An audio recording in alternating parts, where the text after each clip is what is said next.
अस्सलाम वालेकुम, मैं खनसा दुरानी। कैसे हैं सब लोग? उम्मीद है सब खैर खैरियत से होंगे। और आप लोगों की रिक्वेस्ट थी कि शादी व्लॉग शेयर करें और मेरे पास कुछ क्लिप्स पड़े हुए थे तो मैंने सोचा आप लोगों के साथ शेयर कर लूं। चलें जी, आपको मैं बताती चलूं, मेरी शादी के सारे फंक्शन मेरे अपने घर से ही हुए थे और इवन के जो शादी के काम थे वो भी घर वालों ने ही किए थे, भाइयों ने किए थे। जो हमारे कुछ मेड्स थे, कुछ वर्कर्स थे, उन्होंने हेल्प की थी, बाकी हम लोगों ने ख़ुद भी की थी। और ये साथ साथ आप क्लिप्स देख भी रहे हैं, ये मायों से एक दिन पहले की वीडियो है जब सारा सेटअप हो चुका था। मैं चाह रही थी काफ़ी सिंपल होनी चाहिए मेरी वेडिंग और मैं किसी पर कोई बर्डन नहीं डालना चाहती थी और ज़्यादा से ज़्यादा टाइम जो है वो अपनी फैमिली के साथ स्पेंड करना चाह रही थी और चाह रही थी कि फैमिली कोई भी इग्नोर ना हो फैमिली में से, चाहे वो बच्चे हों चाहे वो बड़े हों। इनकी एक्साइटमेंट मुझसे ज़्यादा बच्चों को थी और ये आप देख सकते हैं। और ये भांजे हैं, कुछ भतीजे हैं, कुछ भाइयों के बच्चे हैं, कुछ बहनों के बच्चे हैं और इनके साथ मेरा बहुत टाइम गुजरा है और काफ़ी यादें इनके साथ जुड़ी हुई हैं।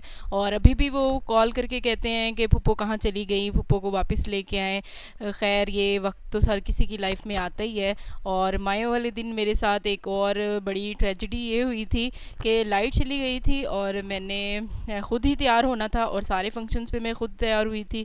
तो मैंने लाइट नहीं थी और जी यूपीएस भी नहीं था, तो बड़ी ही मुश्किल हो रही थी।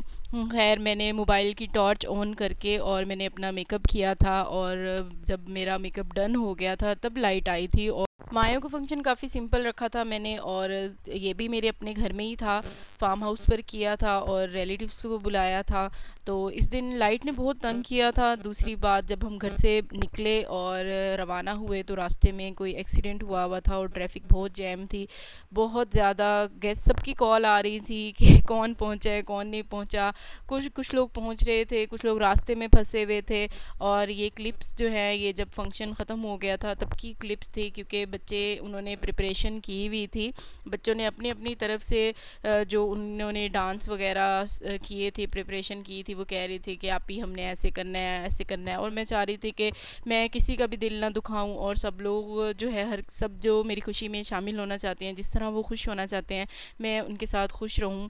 तो काफ़ी अच्छा मेरा टाइम गुजरा उनके साथ। और ये तब की क्लिप्स हैं जब मुझे ला रहे थे और ये वाली क्लिप्स मेरे मोस्ट फेवरेट हैं और हमेशा फेवरेट रहेंगे, क्योंकि मैं चाह रही थी कि मेरी रस्म जो है वो मेरी मदर फादर ही करें और मेरे माँ बाप ही मुझे अपने हाथों से पहली जो उपटन है, पहला जो मेरे मायों की रस्म है वो ख़ुद करें। और माशाल्लाह मुझे इस बात की बहुत खुशी हुई कि मेरे अब्बू की तबीयत ठीक थी उन दिनों में और उन्होंने अपने हाथों से ही मेरी शादी की सारे फंक्शंस किए और सारी रस्में की और बहुत खुश थे वो। उन्होंने काफ़ी दुआएं भी दी मुझे।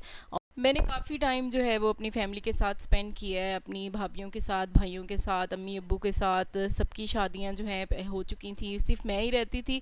और जब मेरी अपनी टाइम आया तो अंदर ही अंदर काफ़ी मैं डरी भी हुई थी। और मुझसे जो भी पूछते थे कि क्या करना है क्या नहीं करना, मैं कहती थी मुझे नहीं पता, बस ऐसे ही कर लो, घर में कर लो, सिंपल कर लो।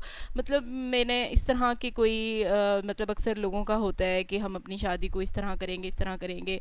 मुझे ये था कि मैं ज़्यादा से ज़्यादा टाइम अपनी फैमिली में गुजारूं और सादगी से भी सारा कुछ हो सकता है, हर चीज़ हो जाती है। और ये देख रहे हैं कि बच्चे सब हैरान हैरान होके देखते थे कि फूफो जो है वो दुल्हन बनी हुई है और सब मुझसे आके पूछते थे फूफो आपकी शादी हो रही है। ये आप देख रहे हैं कि ये मेरा भतीजा मुझे देख रहा था कि फूफो दुल्हन बन के बैठी हुई है और इन्होंने चले जाना है। बार बार आके पूछते थे आपको ले जाएंगे आपको ले जाएंगे।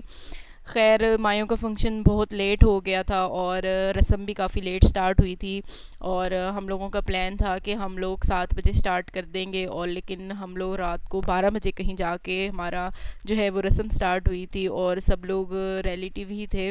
मैंने अपनी शादी में बहुत कम लोगों को इनवाइट किया था, काफ़ी लोग जो हैं वो नाराज़ भी थे और अभी तक भी मतलब कहते हैं कि आपने नहीं बुलाया। बट मेरे ना बुलाने की रीज़न बस यही थी कि मैं चाह रही थी मैं ज़्यादा टाइम अपनी फैमिली के साथ स्पेंड करूं और बहुत ज़्यादा गैदरिंग ना हो, कोई भी इग्नोर ना हो। और अक्सर इस तरह होता है गैदरिंग की वजह से काफ़ी सारे लोग इग्नोर हो जाते हैं और ये चीज़ें जो होती हैं, ये वक्त जो होता है और ये दोबारा नहीं आता। और जितना हो सके आप अपनी फैमिली के साथ अच्छे से स्पेंड करें, एक एक को इम्पोर्टेंस दें और किसी को भी पीछे ना छोड़ें। इस टाइम तक मैं भी काफ़ी थक चुकी थी और ये जैसा कि नज़र आ रहा है मेरी सिस्टर मेरी रस्म कर रही थी, लेकिन मैं शायद किसी और को देख रही थी या मेरा ध्यान कहीं और था और वो क्लिप बन गया। खैर मैंने उसकी जो क्लिप था ख़राब कर दिया और वो अभी भी कहती है कि तुम मुंह बना के बैठी हुई थी। मैं मुंह नहीं बनाया हुआ था, लेकिन मैं शायद किसी को देख रही थी, किसी और की तरफ मेरा ध्यान था। आई होप आप लोगों को ये छोटा सा व्लॉग ज़रूर पसंद आएगा और आप लोगों ने मुझे दुआओं में याद रखना है।